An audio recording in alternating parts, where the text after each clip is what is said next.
आप सभी को happy mother's day. Mother's day के लिए मैं कुछ शब्द कहना चाहूंगी जो इस तरह से है।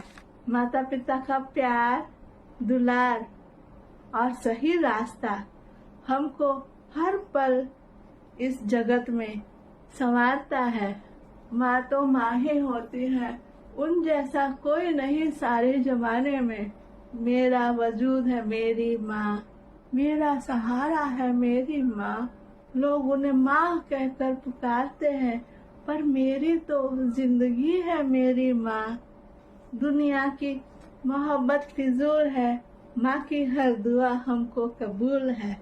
बहुत किस्मत वालों को मिलती है माँ, जिसके किस्मत में माँ होती है वो बहुत खुश नसीब होते हैं। आई लव यू माँ। Thank you. आप सबको हैप्पी मदर्स डे।